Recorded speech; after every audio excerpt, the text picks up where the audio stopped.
The 40 Lessons Podcast is a Shining Starlet Entertainment production.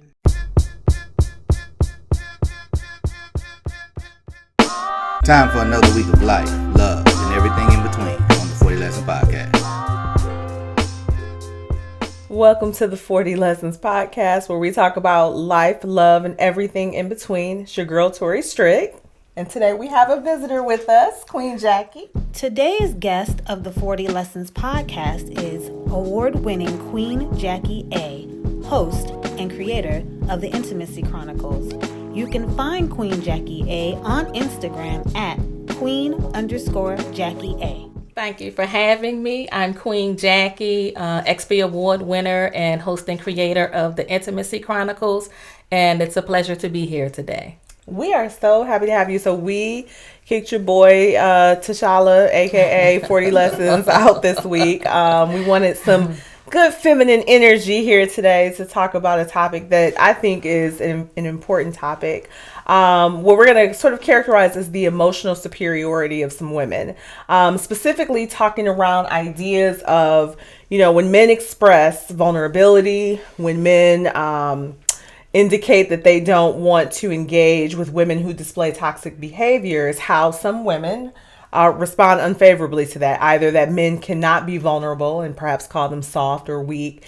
And when men indicate that they don't want to engage with women with toxic behaviors, women basically say there's no such thing. Mm-hmm. So that's what we're going to talk about today. So, Queen Jackie, do you have any initial thoughts about that topic? Excuse me.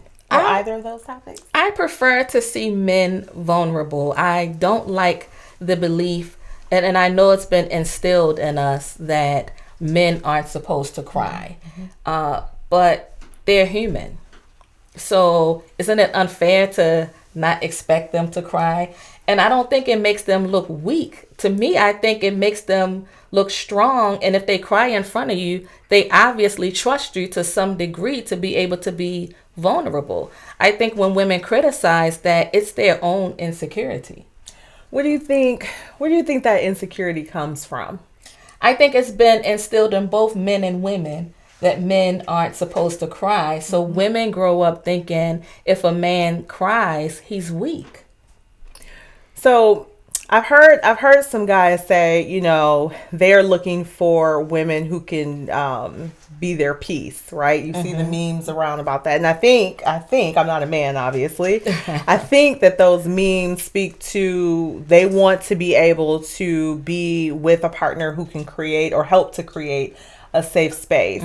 How do we sort of combat the idea of this notion that men do not need that safety to be vulnerable, to be open? How do we groom or coach women to understand that vulnerable space is very important?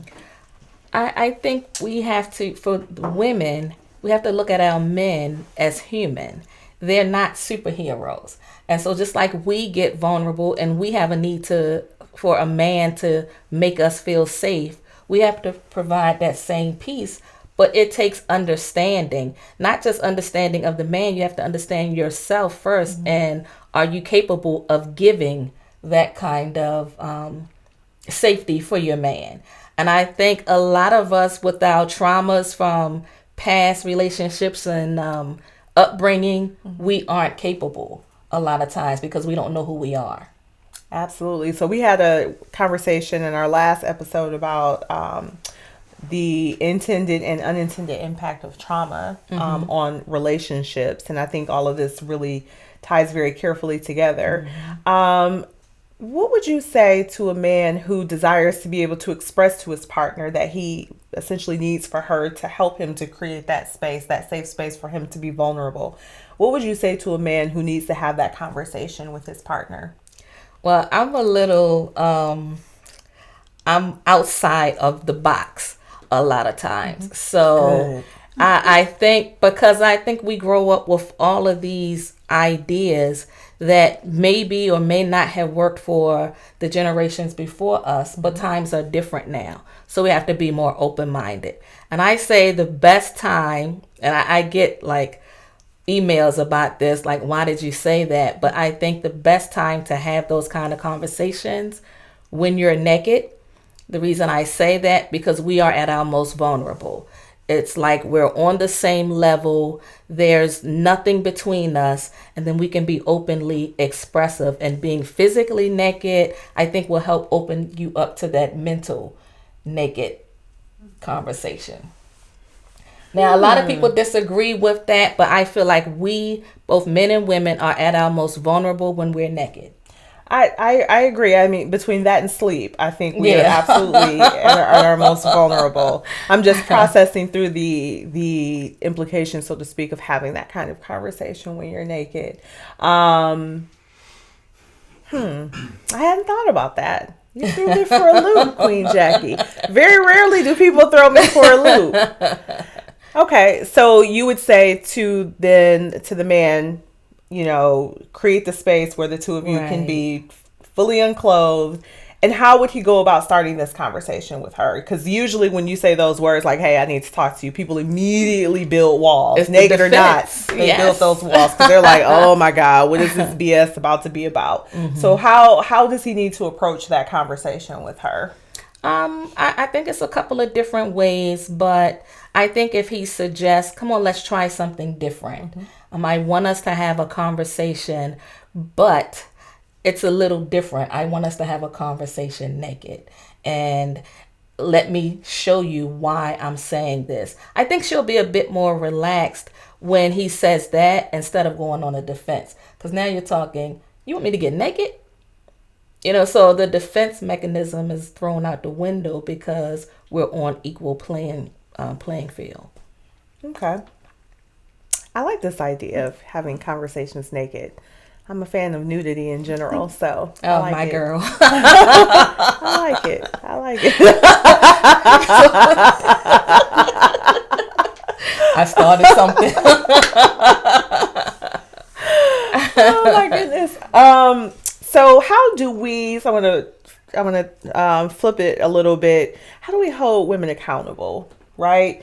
So we are, I believe, each one teach one. And we notice that there are women who, you know, don't want to sort of afford the ability for men to have the safe space to be vulnerable. How do we hold women accountable for contributing to creating safe spaces for us all, but particularly for men? Well, isn't it unfair of us to not think that a man needs that safe space? We want it. But masculinity, testosterone, sort of suggests that they're the protectors, they're the providers, they're the heads, the leads. They fight, they hunt. What do they need safe spaces for? Well, I think because, again, you got to go back to they are human. And as much as they protect us, they require protection from us. I think we have to stop looking at them as they are if you want to call them the king of the jungle, but even the king falls short and needs that queen to uplift. So we have to think about it in those terms. We want the safe haven, but we have to provide the same thing. We have to get that idea out our head where, oh, he's a man, he's supposed to take it, he's supposed to be tough. They have feelings. They bleed the same way we do. And if we understand it that way, I think we will be a bit more sensitive and open-minded to their needs. Okay. That's a very good point. So what do we do about those situations where men they're engaging with women? Obviously, you know, they want to date women. They want to, you know, either have a relationship or have some sort of involvement. And they are meeting women who are, you know, unhealed, who are nasty, who are demeaning, right? And they're saying, hey, these are the experiences that I'm having as a man in this dating world. But the larger group of women are saying, you must have done something, or, you know, there's no such thing as toxic femininity, that kind of thing. How do we address that? It's hard because I think some of that comes from such a deep place of hurt that we don't know where to begin the healing process. I think sometimes we don't even take ownership of our mess. So we meet that guy and we giving off so much attitude, but at the same time, when we meet people, a lot of times we're looking for them to make us whole when we haven't even done that for ourselves. It's always my suggestion that in between relationships, you take a break because you need that time to heal. Because I think a lot of us don't realize the energy that we're giving off and being so toxic. Or like you meet somebody like the example you gave, where you must have did something or you did that. She's still looking at her past relationships and comparing that guy to the past. If she took the time to do some soul searching, then she won't put every guy in the same category. And I think a lot of times we don't do that because we're so caught up in our feelings of hurt. How do you think loneliness and fear, do you think they play a part in that as well? It does. And I think sometimes loneliness make us do some even stranger things. You know, we date people that we know aren't for us, but we want to feel connected. So, and I really believe in becoming connected to yourself. I think that would eliminate attracting the wrong energy. 40 Lessons, a coach for life. For life coaching services, contact Dumisani Solwazi at thereal40lessons@gmail.com. That's thereal40lessons@gmail.com. So do you think that's an interesting thought? So I subscribe to the idea that we create the vibrations in the universe and those vibrations ultimately return in one form or another. So the idea of doing the self-healing, doing the self-reflection, if we take that time, then we vibrate a certain energy that will bring people to us who are good for us. But if you're consistently giving out bad energy, that's all you're going to get. You wonder why you go from a relationship to relationship and it's the same type. It's what you're putting out there and you never allowed yourself time to heal. What about people who say, I have allowed I prayed, I worked out, I ate clean, I did like a 14-day detox.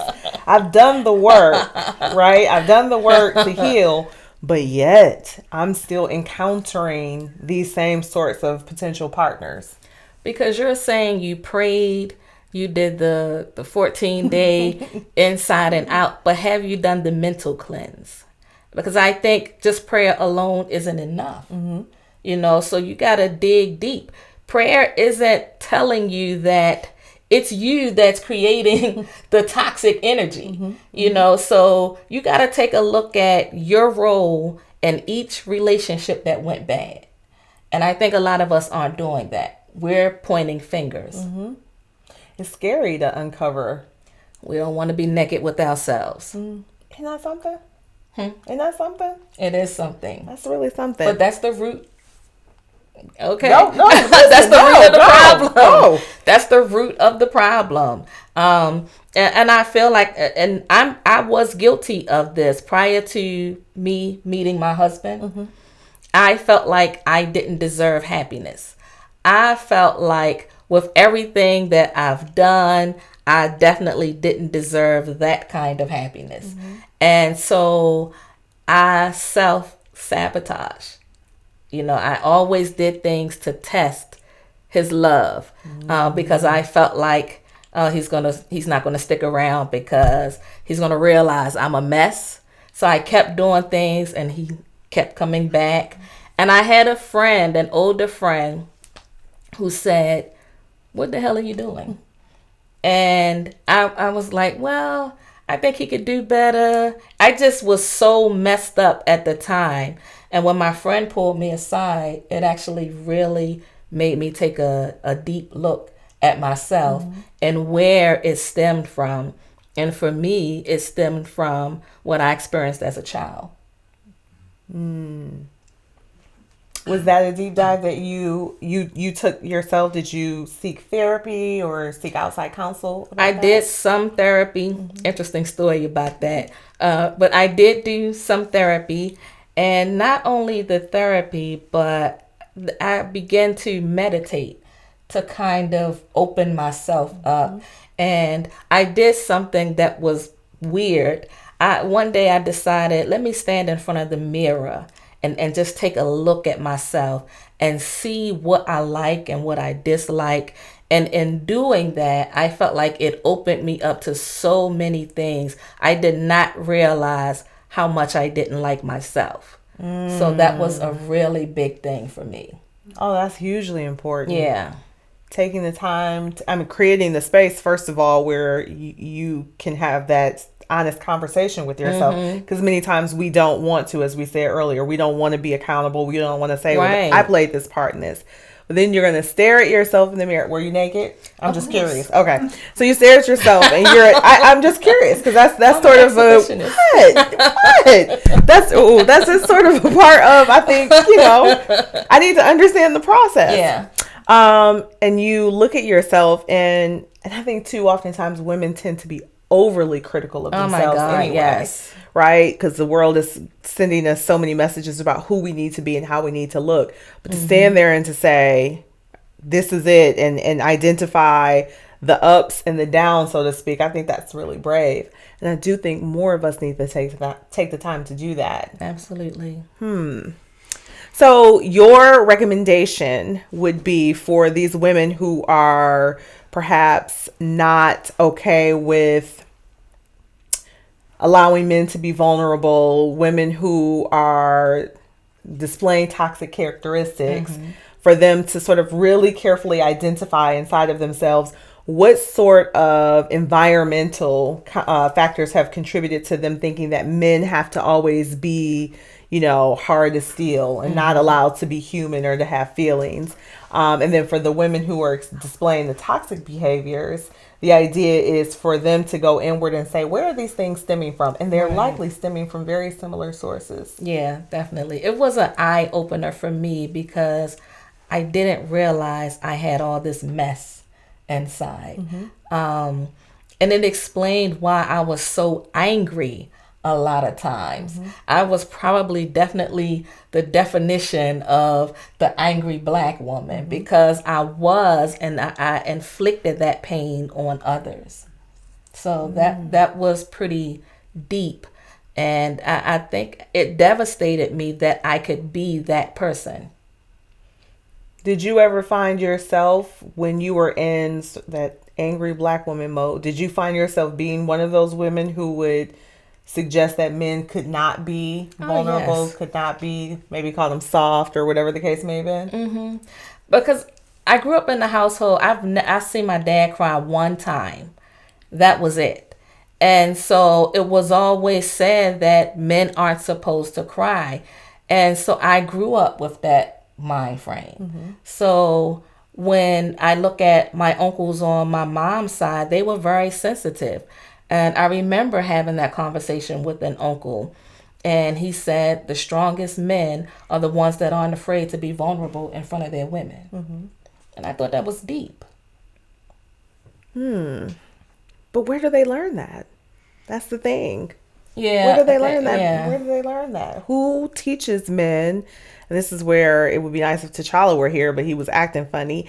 But where do men, like, who is going to teach them that? Because obviously we know that our fathers' fathers, they grew up in this world where they had to have this sort of armor of strength and lack of vulnerability.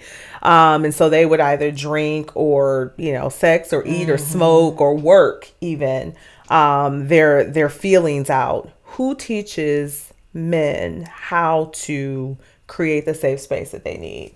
I think that's a great question. When I met my husband, he definitely wasn't affectionate.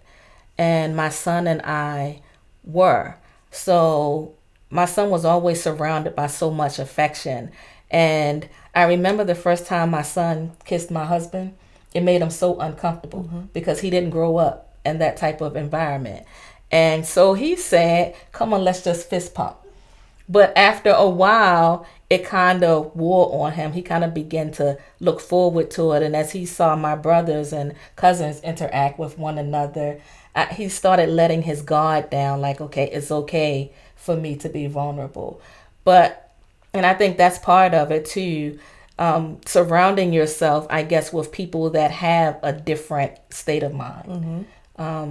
It may be a friend or co-worker, but I think that we can't go by everything that we are taught. We have to create our own experiences. And I think a lot of times we don't allow men that opportunity. Very true. I wonder if there is, and obviously, again, not growing up a man, I know my mother would always say to me how much she loved me, and you're so smart, you're so pretty, you're so special. And even my dad, I mean, my dad would do it too, just in his own way. And I think about the millions of boys who grew up in households where the moms would do it, so it's very natural, right? But the fathers would not do it. And I'm like, so at what point do boys engage other, and then I don't even know how to characterize it, engage other guys to kind of say, outside of the barbershop, here's a space for us to be able to embrace one another. Yeah. Right? I mean, kissing might be going kind of far, but, for people, but just learning how to embrace one another and be safe with one another. Where does that transition happen? That's the sweet spot. And I can't quite figure out, because I think that would help us to be able to really cultivate this space for people to get more and more comfortable with men being vulnerable. But shouldn't it start with the conversation? Should it start with the conversation? I think so. I really think it starts with the conversation. You can't move forward if you're not talking about it. So I think it would definitely have to start with the conversation. So the conversation amongst men to say, we need this safe space. So now they have to sort of surmount all of the social pressures, right? That's a lot of strength. Yeah. But you gave a perfect example. At the barbershop, they talk about everything. Why not start there? Tori Strickland presents Weightless, now available on Amazon. Can you imagine if there were a group, I'm just thinking about this. So we're at the barbershop together, the group of guys are together, and someone is like, hey, yo, I need a hug. I just am wondering. Maybe not that. I mean, but I think if you open the conversation, so let me ask you a question. Have you ever cried in front of your woman? That's dialogue. Somebody will say yes, somebody might say no, but it's a start. Yeah, it's definitely a start. I would love to be a fly on the wall. I really would for that conversation. I think that would be really interesting. Because I still think like I have an older brother, and it was just recently now where I'll say I love you before we get off the phone. Okay. And he'll say it back. Before he'd be like, me too, or you know what I mean? That kind of thing. And so I did say to him, I'm like, so do you just not hear me when I say I love you? Do you not want me to say it? Because I won't say it. Like, just tell me what you need. I love you. And I'm like, but you had to pull it out. Yeah. I like to hear it. And he's like, all right. So it was almost like pulling teeth. I'm like, I'm your sister. So it was just very interesting. And I think, so when I think of those kinds of conversations around intimacy and vulnerability, I think about the conversation with my brother. I think about when I see men engaging with one another, and there's almost this reluctance to even break the barrier of space, right? Because society tells them that there's something odd about that. So I'm just wondering, with all of that pressure, is it possible to create or help to create the safety that men need in order to be vulnerable? Is that even possible? Can you imagine a world where that is even a possibility? Yeah, I definitely can see that, because I think more men are starting to have these kind of conversations. Especially those that are fathers to boys. They don't want those boys to have the same experience that they had. So I definitely see that as happening now, actually. So the more we talk about it, the better it is. And especially with these young boys coming up, to see some of their heroes be vulnerable, I think it would give them a sense of comfort and let them know that there's nothing wrong with vulnerability. Agreed.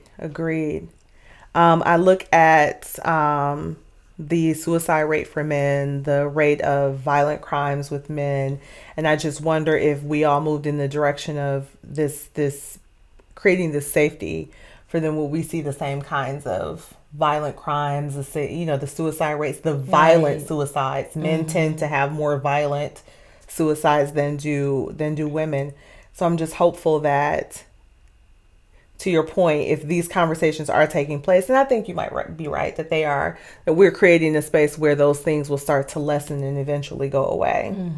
Right? I agree. I think that the more conversation we have about it, and a lot of it is self-healing. I think when you grow up thinking that you're not supposed to cry, that creates anger within itself, So you got all this emotion that if you allow yourself to cry or,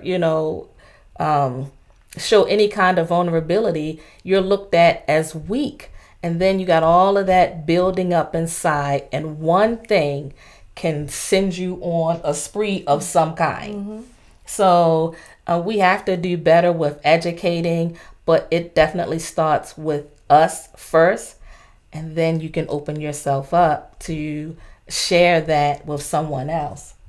Absolutely. And I think that is a perfect segue into our 40 lessons moments. So this is my first time and I'm very excited about it. So our 40 lessons moment, I think one of the most critical parts of the conversation today is the idea around self-awareness and healing. The ability for a person, man or woman, to be able to go inward, to really carefully identify the things that they love about themselves. And I love that exercise. I'm going to do it tonight. And the things about themselves that they don't love. But I think what's also really critical is creating the space to accept the things that you don't love about yourself, but then also start to work on building ways to embrace those things, ways to celebrate those things. I think there are always going to be things about ourselves that we don't enjoy, but we can't let that be the defining characteristic that sort of shapes how we engage with the world. I think that there are folks who are, women in particular, who are contributing to the inability for men to experience safety in relationships, and then are experiencing the results of that negative and sometimes destructive behavior, creating vicious cycles, and then sort of going around saying, why me, why me? We get back to the critical point of self-awareness. I think that Queen Jackie, has hit on a number of great points. I am going to go ahead and close out there because I could talk about self-awareness all evening. So as per usual, you can find me on Instagram at Tori Strick. Queen Jackie, where can folks find you? They can find me on Instagram at Queen_Jackie A. Fantastic.